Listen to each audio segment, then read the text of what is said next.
It's Reality Check with Craig Price.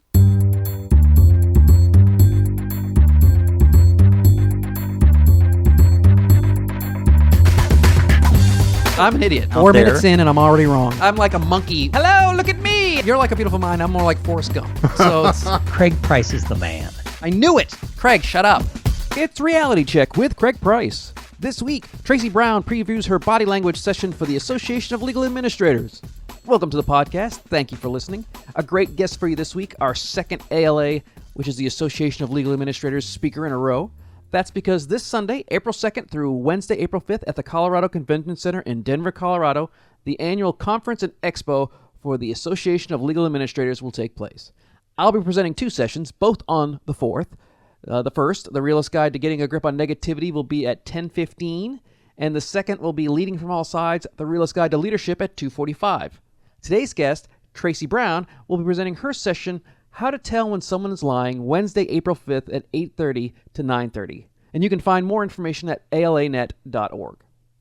I think many folks believe they know when someone is lying to them, and that is exactly what liars hope, since it's a belief we hope we have versus a skill we actually have. No one likes to think someone else can fool them, yet we've all been lied to. Sometimes it's quite obvious, but often we miss the clues that would help send up a red flag. How do I know if this entire conversation is a lie? I guess you'll have to listen to learn how to tell when someone's lying with Traci Brown.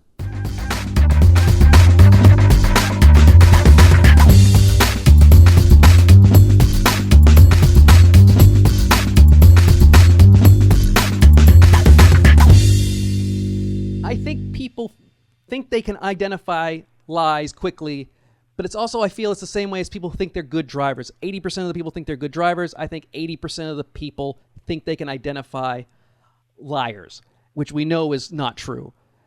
How often are people lying to us, and how well can we identify them? People lie all the time. And see, lies aren't always these sinister things. Like some of them are. Some of them are really important, especially in legal matters. But a lot of them just aren't. They're just to brush over and smooth over things like, oh, you know what? You haven't changed a bit, like things like that. So there's a lot of small lies that we want to start to pay attention to. And it turns out that body language is a great way to be able to tell who's lying to you and not. Well, how often do you think people are actually identifying liars? Because like I said, I think a lot of people think they're good at it, which is why liars get away with so much, is because people think they can identify them and they can't. Right. So people, the average guy on the street will lie or be able to pick up lies 50% of the time. So you might as well flip a coin and then you'll have your answer as to whether someone's lying to you or not. The best FBI and police lie detectors, like human lie detectors, will be 80 to 85% accurate, which is about as accurate as a polygraph. My guest today is Traci Brown, and she's going to be joining me in Denver for the ALA, the Association of Legal Administrators, and we're going to be speaking together. She's going to be speaking on Wednesday, April 5th at 8:30 in Denver, and I wanted to bring you on because the body language thing, it's one of those things where I can't ever tell when I hear body language experts talk. Is it 100% accurate? Is it true, or are they just kind of making stuff up? Because oftentimes they'll say when you see someone's closed, they're lying. But what if they're in a cold room, and if they whipped their hair back? I saw this with the Kellyanne Conway when she said her alternative facts. She whipped her hair back right before she said it, and that was a cue that she was getting ready to lie. So, how accurate is body language, and how can we start using it? Well, body language is really accurate. The challenge is there's a little bit of art to it and a little bit of science to it. And so the key is to take each person as an individual and not lump into really hard, really specific motions that you see and 100% correlate them to true or false. There's situational factors that come in all the time. Yes, when someone crosses their arms, they can be closed to what you're saying. They can also be cold. Like hospitals are really cold places. And so you have to factor a little bit of that in. If you just want absolute facts for one movement versus another, you are going to be wrong almost every time. So you have to make sure that you understand that the ability to detect deception comes at the point where tone, words, and body language meet, And it's along with the situation, and then you can start to really get to the truth. it's very contextual because I see a lot of speakers. They all whip out the same articles right after the Oscars come out, and it's about what you should do when you accept a speech and what they did wrong at the Oscars, not putting into context that at that particular moment it was the ultimate achievement that person could possibly have, and so those conditions are not normal. Exactly. So what we see from the FBI, what we see from the police is one thing is that you got to baseline people.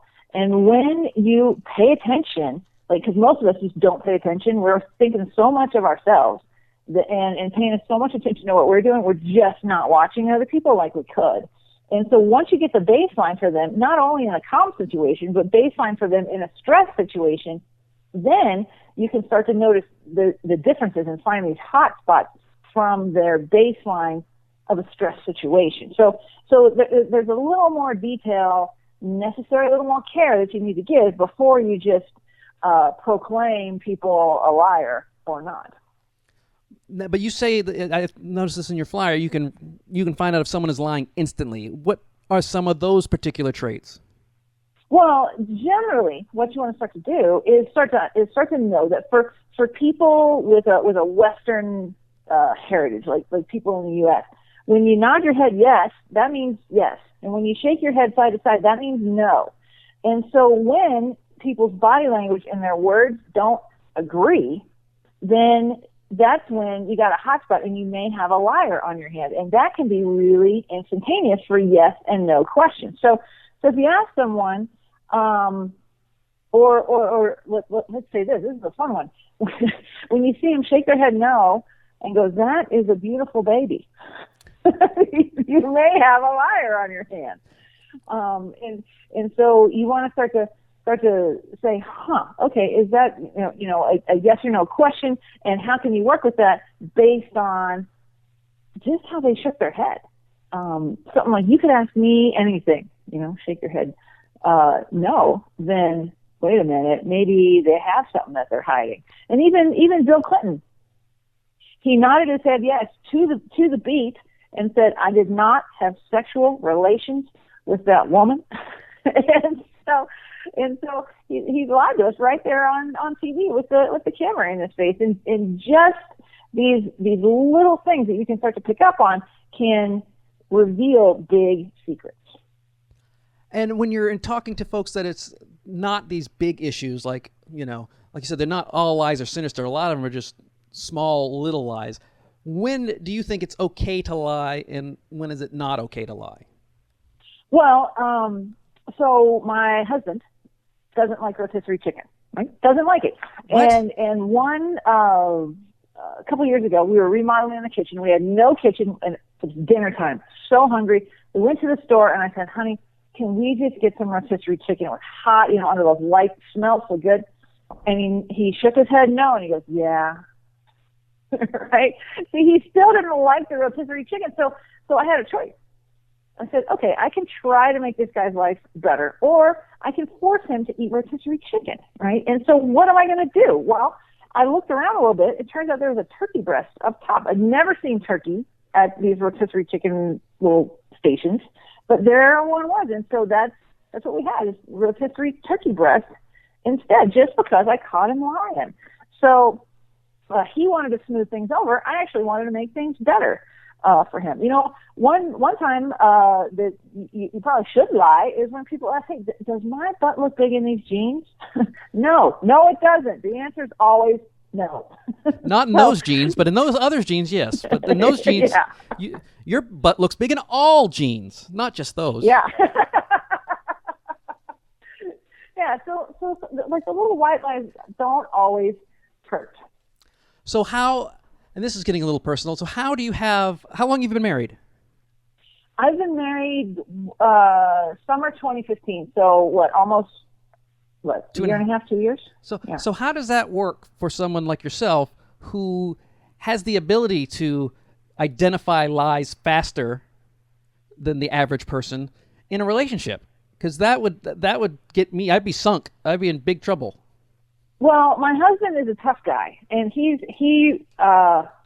deserves a lot of credit for being brave enough to marry someone like me. But it'll frustrate him sometimes. But he also learns that for one, he's one of the people that has a really hard time lying. So he's easy to pick out. A lot of people who are engineers, like the straight as an arrow kind of people, they'll have a tough time even being able to come up with a lie. And when they do, it's easy to detect. So fortunately, we have a great relationship where it doesn't come up that much. But he'll lie about the little things that I could easily change something to make his life better. And so I try to do that. And as he learns more and more of body language, because I don't only teach lie detection, I do a lot of persuasion and influence and things like that. He told me, he goes, you know what? Before I met you, it was really easy because I didn't know any of this stuff and I was just blind as a bat. And now I know all these things. I just know too much and there's no way back. It's a one-way street. There's no way back. Plus the fact that using your skills, you identified that he wasn't a liar to begin with, which is why you did marry him, I'm sure.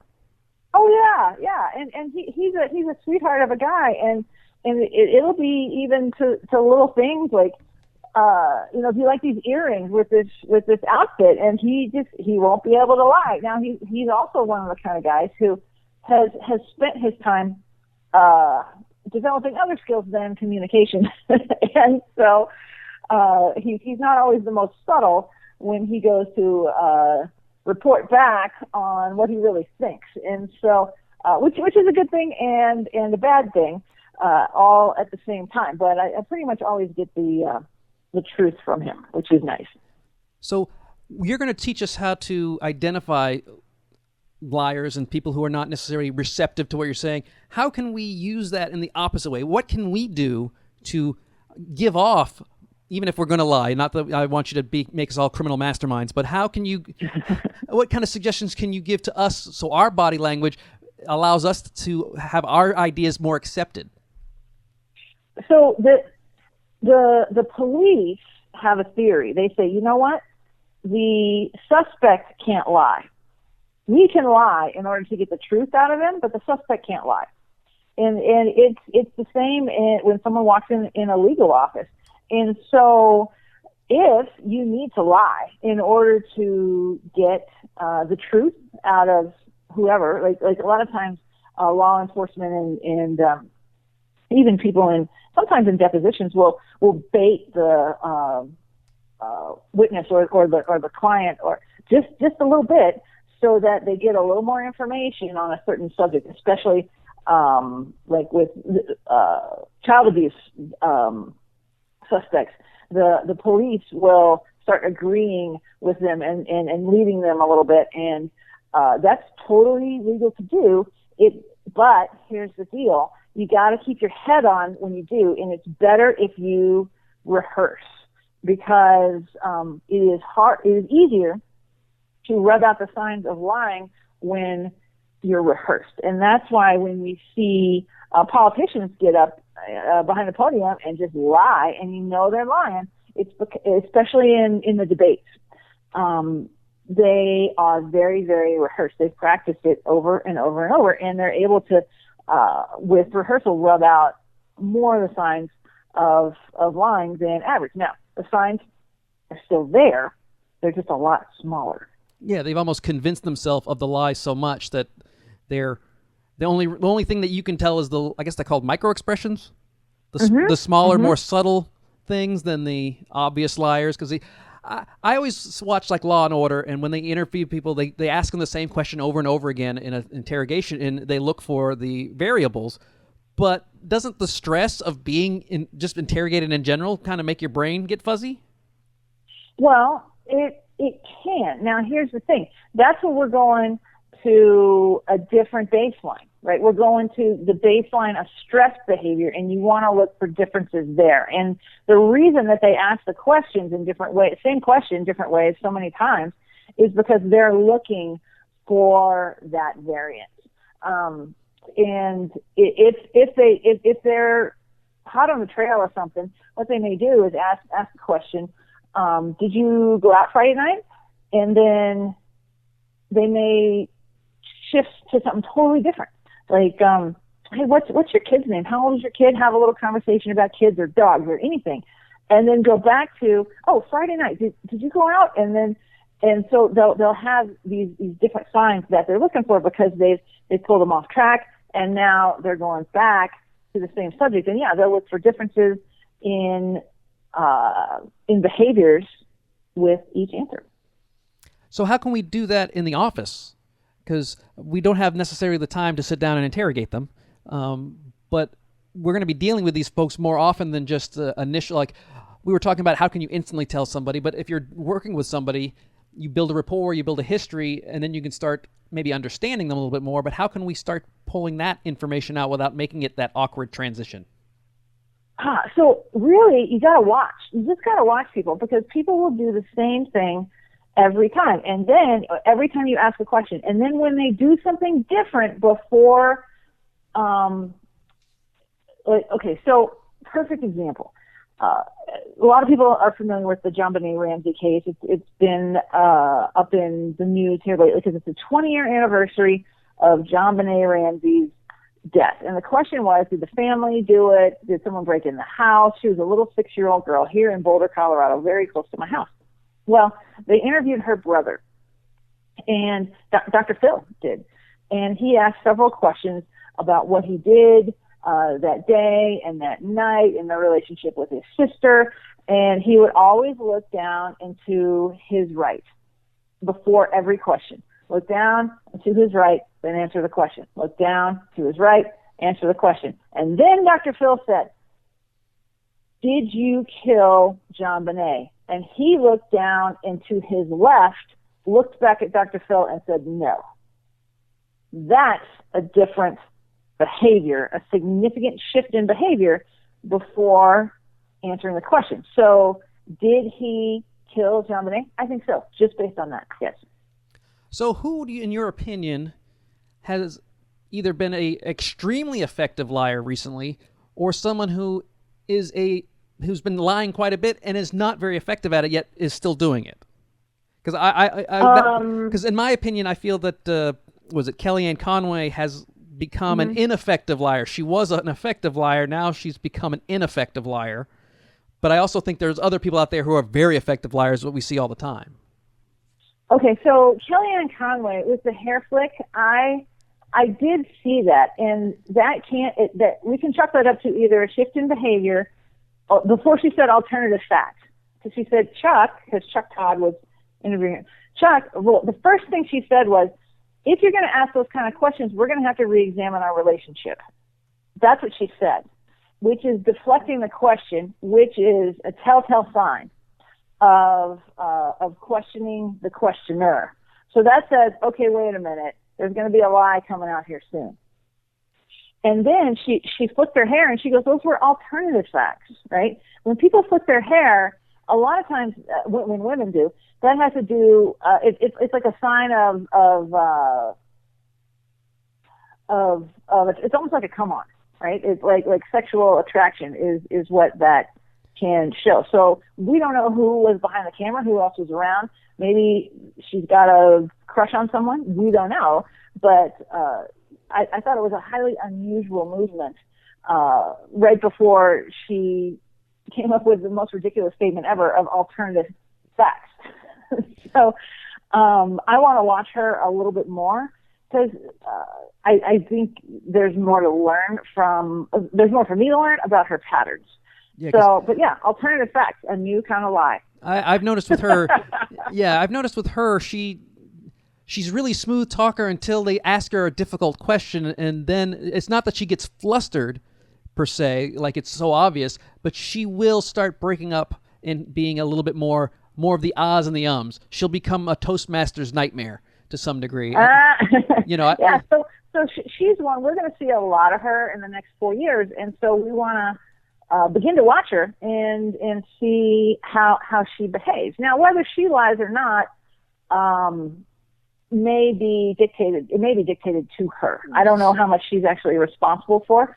Someone who's a kind of a habitual liar is someone like Lance Armstrong, and he's very, very textbook with how he behaves when he's lying, and so he's a great one to watch if you want to watch a liar in action and see a lot of the tools that I talk about, both in my videos online. I have a membership site, but I have a new book coming out. It's called How to Detect Lies, Fraud, and Identity Theft. And so Lance Armstrong's very textbook. Also, Sarah Palin. Watch all the Sarah Palin that you can get your hands on, because not only does she lie a lot, but she's very textbook as well. So if they're very textbook, is there someone out there that's extremely effective that even yourself, you have to examine a little bit more to see, hey, this person I think is lying, but they're doing a great job of it? Yeah, you know who's effective is Trump. He's actually pretty effective, and I think it's because he has a different sense of self, like almost, I don't want to call it a lack of morals, but a different way that he views truth versus lies. Like he believes his own internal dialogue versus what he sees outside him, much more. So he's actually a really good liar. That dialogue, that affects a lot of people, because I've met people who are not narcissistic billionaires or perceived billionaires. I've met just people who are regular folks who have this. They've convinced themselves, no matter what fact you tell them, unless it comes from a third party that's bizarre, they don't believe anything anybody says. Is the lack of belief a sign of someone who's a habitual liar? Because they assume everybody else is lying too? That's an interesting question, and you know what? I don't have a good answer on that that has any kind of scientific base to it. Okay. So I'm gonna say that I'm gonna have to find out about that. But some people are just have a harder head than other people, and they're gonna believe who they believe from what source that they believe it. And so I would probably chalk it up to that if I had to guess. But I'm telling you, it is a guess. So what do we have to look forward to? We talked about a little bit. We've only had so much time with you. Your program on Wednesday, April 5th at 8:30 about how to tell when someone's lying. What are some of the things that we can look forward to? And give me the sales pitch on why I should go to your session versus anybody else's. And don't lie to me. Only truth for you. Only truth. So we're going to learn how to read the body language of lying. Right there, I have curated videos of famous people lying on TV that demonstrate one little point and several different points. And we're gonna watch those and learn just a little bit as we go. And then we're gonna put those tools to use. So you're gonna be able to tell how good of a liar you are and how good of a lie detector you are before you leave. And you're going to be able to put these skills to use not only in the office, right, but at home, like with husbands, wives, with kids. I mean, did the dog really eat the donuts that you left on the counter, or was it someone else? So plan on a good time. We're going to keep it moving really fast, and you're going to walk out seeing the world with new eyes and hearing with new ears. Sounds like there's going to be a lot of broken families at the end of this. Once we learn the truth about what's going on in our homes. But it sounds like a fantastic session, which is the main reason I asked you to come on, because there's lots of sessions going on, and there's an amazing amount of sessions. But I wanted you to come on not only because it's a great topic, but we're both at NSA. We both know each other very, very casually. At least we know each other's names, and I know your reputation is unbelievably good. And that's why I wanted you to come on. So thank you very much. Where can people find you, and if they're not going to be able to get to ALA, but where can people find you and bring you to them? Oh, yeah.